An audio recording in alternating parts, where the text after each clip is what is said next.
2013 թվականի հունիսի 11-ը անմոռանալի օր է հայկական ֆուտբոլի համար։ Այդ օրը Հայաստանի ազգային հավաքականը անցկացրեց իր լավագույն խաղերից մեկը՝ Կոպենհագենում 4-0 հաշվով ջախջախելով Դանիայի ընտրանուն։ Տակտիկը հետհայացք է գցել այդ հանդիպմանը եւ փորձել հասկանալ ինչպես եւ ինչ մարտավարական հնարքների շնորհիվ Վարդան Մինասյանի թիմին հաջողվեց զարմացնել ամբողջ ֆուտբոլային աշխարհին ու մրցավեճի վերջնամասում արժանանալ Պարկեն ստադիոնում հավաքված դանիացի երկրպագուների ծափահարություններին։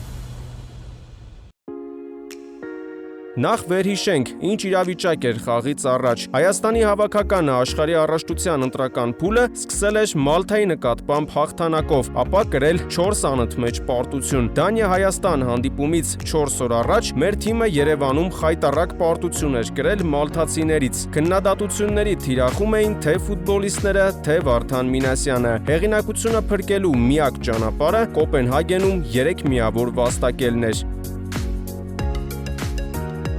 Դանիայի հավաքականը առաջին 5 հանդիպումներում 3 ոչ ոքի էր գրանցել, պարտվել Իտալիային, ինչպես նաև հյուրընկալվելիս 3-0 հաշվով հաղթել չեխերին։ Մորտեն Օլսենի թիմը մեր դեմ հանդիպումից առաջ ընկերական խաղում առավելության էր հասել Վրաստանի նկատմամբ։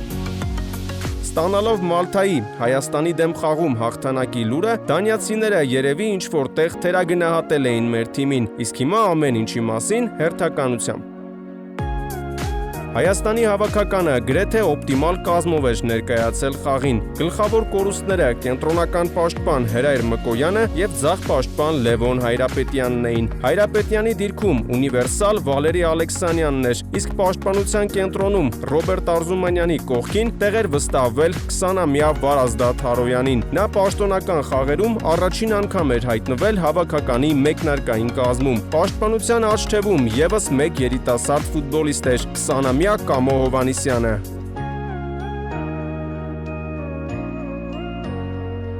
Դանիացիները նույնպես կորուստներ ունեին։ Հանդիպմանը չէր մասնակցում պաշտպանության առաջատար Դանիել Ագերը, որը այն ժամանակ Լիվերպուլի ֆուտբոլիստ էր։ Բացակայում էին նաև 2 հարձակվողներ՝ 22-ամյա Մարտին Բրեյթուեյթը, որն աստիճանաբար դառնում էր հավաքականի առանցքային խաղացող, ինչպես նաև տվյալ պահին Արսենալում հանդես եկող Նիկլաս Բենտները։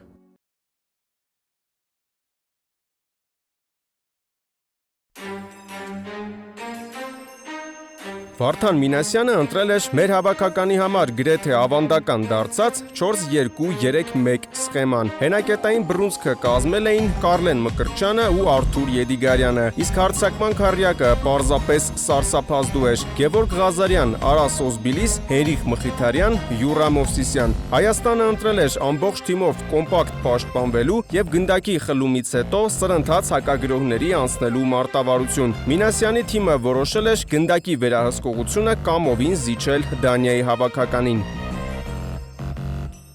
Մորտեն Օլսենը քաշ գիտակցում էր, որ հայերը հենց նման մարտավարություն են որդեգրելու։ Դանիան ընտրել էր 4-3-3 սխեման ու մտադիր էր առավել նախաձեռնողական ֆուտբոլ խաղալ։ Կիսապաշտպանության եռյակի մաս էր կազմում նաև Քրիստիան Էրիքսենը, որը նույնպես պետք է լիներ Հայաստանի հավաքականի պաշտպանական համակարգի խափանման բանալիներից մեկը։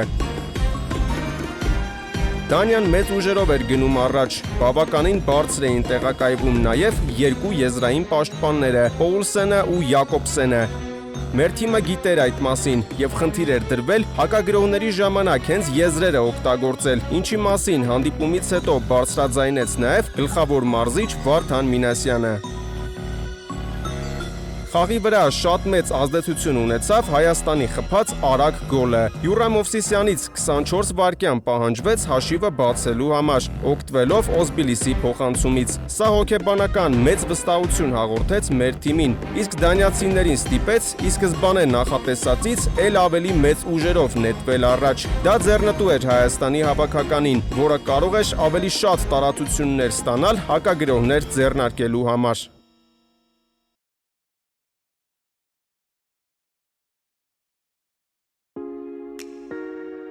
Դանյան բաց թողած գոլից անմիջապես հետո զայրացած նետվեց առաջ ու երկու անգամ մոտ էր հաշիվը հավասարեցնելուն։ Մի դեպքում փրկեց Հարոյանը, մյուս դեպքում եզրափակիչ հատվածում լավ չգործեց Կրոնդելին։ Երկու դեպքում էլ գրոհի սցենարը նույնն էր։ Դանիացիները կենտրոնից փոխանցում էին կատարում դեպի մեր պաշտպանության թիկունք, հույս ունենալով, որ աջ եզրի լայնությամբ տեղակայված Կրոնդելին ճիշտ ժամանակին կփոխվեր մեր պաշտպաններից, կստանար գնդակը եւ կգրավեր դարպասը։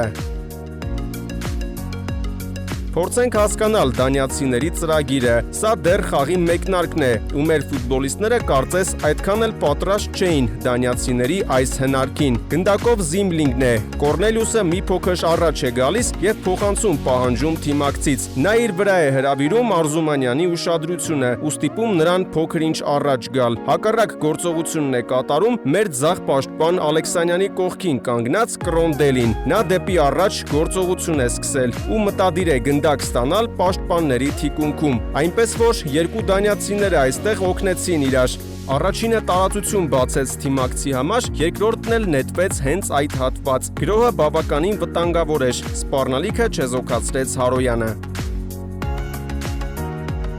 Դանիան պարբերաբար կիրառում էր այս տարբերակը։ Մեր հավաքականի պաշտպանները ժամանակի ընթացքում սկսեցին ավելի լավ արձագանքել այդպիսի իրավիճակներին։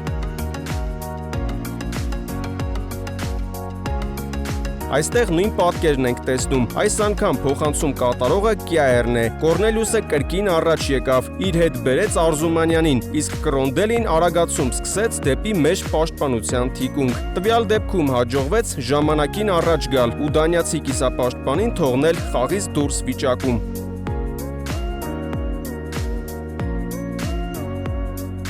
Դանիացիները այսպիսի գրոհների համար թիրախավորել էին հենց Վալերի Ալեքսանյանի եզրը։ Եզրային պաշտպանների համար նմանատիպ իրավիճակներում գործելը չափազանց դժվար է։ Դու ինչ էլ անես, չես կարող ավելի արագ հասնել գնդակին, քանի որ թիկունքով ես կանգնած դարպասին, մինչդեռ մրցակիցը կարող է ուղիղ բացվել ու գնդակ ստանալ։ Միակ հույսը այն է, որ մրցակիցը խաղից դուրս վիճակում կհայտնվի։ Երկրորդ գոլը ճիշտ ժամանակին եկավ։ 19-րդ րոպեին Արաս Օզբիլիսը հաշիվը դարձրեց 2-0, կարծես հանդարտեցնելով դանիացի ֆուտբոլիստների կրքերը։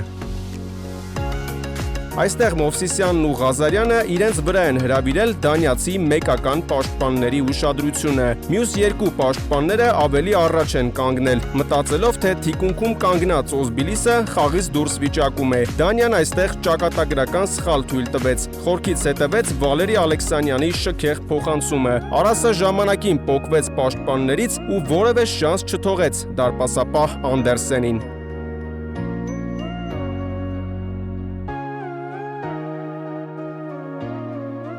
Հայաստանի հավաքականը շատ համակցված եւ կարգապահ էր պաշտպանվում։ Մեր թիմը պաշտպանվում էր 4-4-1-1 կամ 4-4-2 սխեմայով, մրցակցին դիմավորելով սեփական կիսադաշտից։ Բարձր պրեսինգ չէր կիրառվում։ Դանիան գրոհի առաջին փուլում մշտապես առավելություն էր ունենում։ Հենակետային կվիստը նահանջում էր երկու կենտրոնական պաշտպանների մոտ, իսկ հայերից այդ հատվածում միայն Մխիթարյանը ու Մովսիսյանն էին լինում։ Ստեղծվում էր 3-2-ի դեմ իրավիճակ ու դանիացիները հեշտությամբ անցնում էին գրոհի։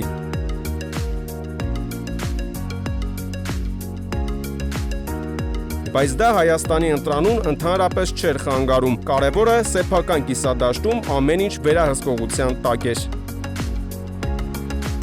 Միջին գծում դերերը բաշխված էին։ Մխիթարյանը հաճախ էր շատ մոտ խաղում հենակետային կվիստին, փորձելով թույլ չտալ, որ գնդակը նրան հասնի։ Միաժամանակ մեր երկու հենակետայինները փակում էին դանիացիների երկու ավելի առաջ քաշված կիսապաշտպաններին։ Գետիգարյանը հսկում էր Էրիքսենին, իսկ Մկրտչյանը Զիմլինգին։ Դա չի նշանակում, որ նշված ֆուտբոլիստները դանիացի այդ խաղացողներին անհատապես էին հսկում ամբողջ 90 րոպեի ընթացքում։ Պարզապես մրցակցի գրոհի ժամանակ նման դասավորությամբ շատ ավելի հեշտ էր հսկել մրցակցին, իսկ տարբեր իրավիճակներում դերերը կարող էին փոխվել։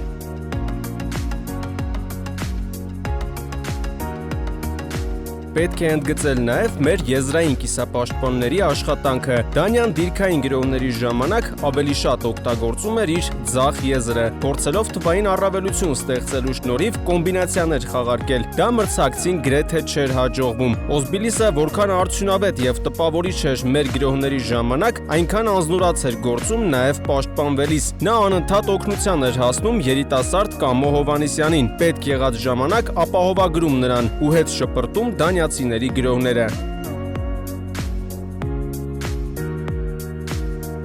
Եվս մեկ հանգամանք, Դանիայի դիրքային գրոհների ժամանակ հաճախ էր մեր հենակետային գոտին նահանջում կենտրոնական հարձակվող Անդրեաս Կորնելիուսը, ինչը հատկապես Հարոյանին ընտրության առջև էր կանգնեցնում, կամ գնալ առաջ եւ մինչեւ վերջ խաղալ Կորնելիուսի հետ, ինչի պատճառով բաց էր թողնելու իր դիրքը, կամ էլ մնալ տեղում, բայց թույլ տալ, որ Կորնելիուսը գնդակ ընդունի ու շարունակություն տա Դանիայի գրոհներին։ Հարոյանը հիմնականում հաջողությամբ էր լքում դիրքը եւ ագրեսիվ խաղի շնորհիվ խանգարում Կորնելիուսին, բայց նմանատիպ դրվագներից մեկը քիչ էր մնում գոլային ավարտ ունենար Դանիայի համար։ Հարոյանը այս դրվագում կրկին առաջ եկավ Կորնելիուսին փակելու համար։ Էրիքսենը նկատեց բացված տարածությունը եւ պոկվելով Եդիգարյանից շտապում էր այդ ուղղությամբ։ Արզումանյանը դեռ չէր կարող աճ գալ ու ապահովագրել Հարոյանին, որովհետեւ այդ դեպքում բաց կթողներ կողքին կանգնած Ռոմեդալին։ Դանիացիները շատ լավ խաղարկեցին գնդակը, փոխանցում հետևեց Էրիքսենին ու Արզումանյանը այս պարագայում այլ ելք չուներ, քան բաց թողնելու դիրքը եւ գալու թիմակցին փոխօգնության։ Ռիսկը մեծ էր, որովհետև Ռոմեդալը առանց հսկողության մնաց։ Գնդակը ի վերջո հասավ Ռոմեդալին, իրավիճակը պայթյունավտանգ էր, բայց ուրախություն մեզ նա շատ երկար մշակեց գնդակը ու վատ հարվածեց։ Բախտը ժպտաց Հայաստանի հավաքականին։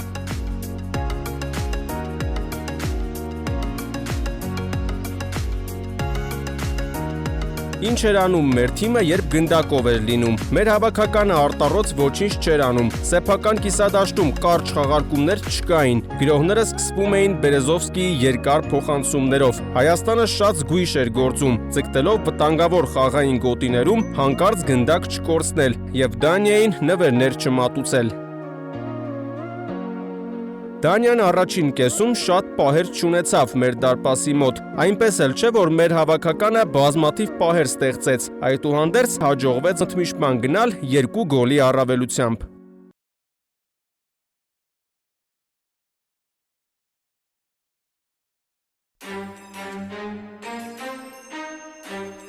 Դանիայի կազմում դեռ առաջին կեսում հարկադրված փոփոխություն տեղի ունեցավ։ Դաշտ մտավ Նիկլաս Պեդերսենը։ Դրանով Դանիայի սխեման սկսեց նմանվել 4-2-3-1-ի։ Էրիքսենը սկսեց մի փոքր ավելի խորքից խաղալ, գործելով կվիստի կողքին, իսկ Պեդերսենը գործում էր որպես հարձակողական ոճի կիսապաշտպան, կենտրոնական հարձակվող Կորնելիուսից փոքր-ինչ ներքև։ Այդ ամենը ոչ միայն սխեմայի, այլև մարտավարական փոփոխություն էր նշանակում։ Դանիայի մոտեցումը հստակ ընդգծվեց հատկապես ընդմիջումից հետո, հասկանալով, որ ցածրից փոխանցումներով կոմբինացիոն ֆուտբոլով հնարավոր չէ ճեղքել հայկական պաշտպանությունը, դանիացիները սկսեցին ապավինել օդային փոխանցումներին, հույս ունենալով օգտագործել առջևի գծի խաղացողների ֆիզիկական տվյալները։ Փոխարինման մտած Պեդերսենն էլ վնասվածք ստացավ ու նրան 53-րդ րոպեին փոխարինեց Սիմոն Մակենոկը։ Դանիան արդեն այդ ժամանակ 2 ընդգծված հարձակվողով էր խաղում, բայց այն մոտեցումը, որի մասին խոսում էինք,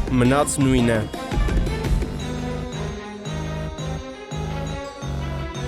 Կորնելիուսը 193 սանտիմետր հասակ ունի, Մակենոկը 201 սանտիմետր։ Պատկերացրեք, որքան դժվար էր հատկապես Հարոյանի ու Արզումանյանի համար երկրորդ հարկում պայքարելը այդ հսկաների հետ։ Ընդ որում, Դանիան 1 կամ 2 խաղացող էր ունենում նաև գնդակի մոտակայքում, որպեսզի եթե հանկարծ հայերից մեկը հաղթեր երկրորդ հարկում, դանիացի ֆուտբոլիստը տիրեր հետ եկած գնդակին ու շարունակեր գրոհը։ Տվյալ դեպքում առավել կարևորվում էր հատկապես մեր հենակետայինների աշխատանքը, որոնք պետք է գնդակի վայր իջնելուց հետո փորձեին առաջինը տիրել նրան։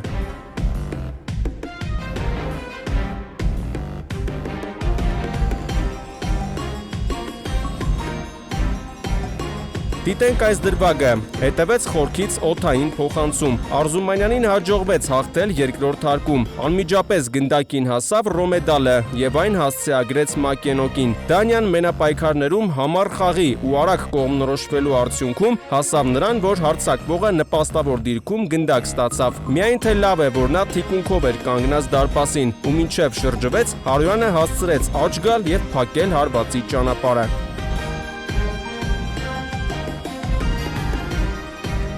Կամ այս դրվագը։ Պողլսյանը հերթական փոխանցումն է կատարում դեպի Տուգանային հրապարակ։ Արզումանյանը մենապայքար սկսեց հսկա Կորնելիուսի դեմ եւ պարտվեց։ Գնդակը կրկին հասավ Մակենոկին։ Դանիացիները օգտագործելով իրենց ատլետիկ տվյալները ցանկալի դիրքերում գնդակ էին ստանում։ Միայն թե Մակենոկը այս անգամ էլ ոչինչ չկարողացավ անել։ Նրան հերթական անգամ Հարոյանը խանգարեց։ Դանիայի ճնշումը մեծ էր, վտանգավոր պահեր էլ եղան մեր դարպասի մոտ։ Արդեն ներկայացրինք Մակենոկի հարվածի դրվագը, բայց այս խաղում ամեն ինչ կարծես մեր օգտին էր դասավորվում։ Գոլը կրկին եկավ ամենաճիշտ պահին։ Դանիան չիրացրեց իր պահը, իսկ դրանից ընդամենը 1 րոպե անց Յուրա Մովսիսյանը հաշիվը 3-0 դարձրեց։ Գոլը կերտվեց ավելի շատ անհատական գործողությունների արդյունքում, բայց ուշադրություն հրավիրենք մեկ այլ հանգամանքի վրա ևս։ Քանի որ Հայաստանը գրողները երկար փոխանցումներով էր սկսում, շատ կարևոր էր դրանցից հետո կամ հաղթել երկրորդ հարկում, կամ գոնե տիրել հետ եկած գնդակին։ Այստեղ Մովսիսյանը կյանքի կոչեց երկրորդ տարբերակը։ Նա կվիստից մեկ ակնթարթ շուտ հասավ գնդակին ու շարունակեց գրողը։ Գրողի հետագա ընթացքը ավելի հախուռն ստացվեց։ Մովսիսյանը, Մխիթարյանն ու Օզբիլիսը համատեղ ջանքերով կազմաքանդեցին դանիական պաշտպանությունը։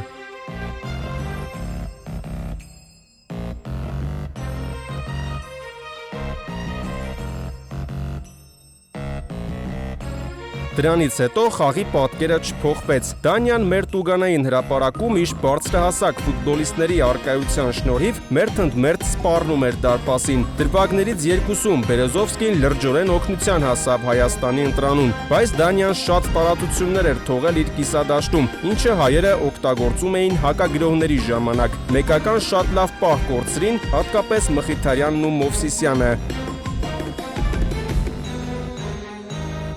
Մեր հավաքականի 4-րդ գոլն էլ կարծես պատվերով եկավ, երբ Դանյան մոտ էր հաշիվը 1-3 դարձնելուն, հիմա էլ հասունացավ Մխիթարյանի անհատական ճախրանքի ժամանակը։ Կրկին տեսնենք, թե ինչից սկսվեց գրոհը։ Հայաստանը կենտրոնում 2-1-ի դեմ առավելություն ստացավ, որովհետև առաջ էր եկել կենտրոնական պաշտպան Արզումանյանը։ Ալեքսանյանը այստեղ դադար պահեց ու գնդակը փոխանցեց Եդիգարյանին։ Մանր խաղարկումներ, ինչից հետո անհասկանալի խաղաց կվիստը։ Նա տեսել էր, որ Էրիքսենը դիմավորում է Եդիգարյանին, բայց որոշեց թողնել Մխիթարյանին, մեկ քայլ առաջ անել եւ նույնպես գնալ Եդիգարյանի ուղղությամբ։ Արդյունքում փոխանցում հետևեց դեպի Մխիթարյանը, որը արդեն 1-1-ի դիմաց էր հայտնվել Պողլսյանի հետ ու անհատական անցում ձեռնարկեց։ Ամեն ինչ հիանալի էր։ Հիմա հետևենք գրոհի շարունակությանը։ Այս պահին բոլորին թվաց, թե Հենրիխը գնդակը Ղազարյանին է փոխանցելու, որը ներխուժում էր Տուգանային հրապարակ։ Այդպես չեղավ։ Արդեն այս հատվածում ամենաօպտիմալը կարծես Մովսիսյանին փոխանցելն է։ Նա առանց հսկողության է մնացել։ Փոխանցում չկատարվեց։ Առաջացել է 3-րդ տարբերակը։ Մխիթարյանի պահած դադարի շնորհիվ Օզբիլիսը հասցրեց աչից միանալ գրոհին։ Հենրիխը այստեղ էլ զարմացրեց բոլորին։ Նա այդ պահին նկատեց, որ Յուրան առաջ շարժվելով իր հետ տարել է հենակետային կվիստին, ինչը նշանակում է, որ դանիացիները շարված լինելով մեկ գծով ազատ տարածություն էին թողել ու Մխիթարյանը գնդակը մի փոքր ձախ տանելու դեպքում հարվածային դիրք դուրս կգար։ Հենրիխը ի վերջո որոշում կայացրեց ու երկար մտորումներից հետո գնդակահարեց մրցակցի դարպասը։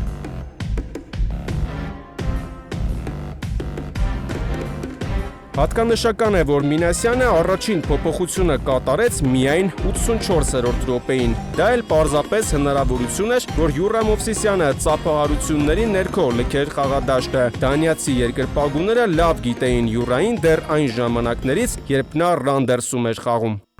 Այս հաղթանակը հավերժ դաջվել է հայ ֆուտբոլասերների մտքերում։ Հաղթանակի գրավականները մի քանիսն էին։ Առաջինը երևի թե արագ գոլն էր, որը լիովին փոխեց թիմերի հոգեբանական վիճակները։ Հետո մեր թիմը այդ օրը օրինակելի թիմային պաշտպանություն իրականացրեց։ Բոլորը օգնում էին մեկ-մեկու, փող լրացնում միմյանց։ Եվ երրորդը, մենք ունեինք հարձակման գծի այնպիսի պատկառելի կատարողների, որոնք ամենաչնչին պահն էլ գոլի էին վերածում։ Դե իսկ այդ ամենի ճարտարապետը Վարդան Մինասյանն էր։ Այո, մեր մարտավարությունը շատ բարդ կամ հանճարեղ չես անվանի, սակայն հզոր մրցակցի դեմ ընտրած խաղային պլանը արդյունավետ էր։ Հավանեք տեսանյութը, եթե այն ձեզ դուր եկավ։ Բաժանորդագրվեք ալիքին, որպեսզի բաց չթողնեք հետագա տեսանյութերը։ Գրեք մեկնաբանություններում, թե անմոռանալի խաղերից որի նմանատիպ վերլուծությունը կցանկանայիք առաջիկայում տեսնել մեր ալիքում։ Մինչ նոր հանդիպում։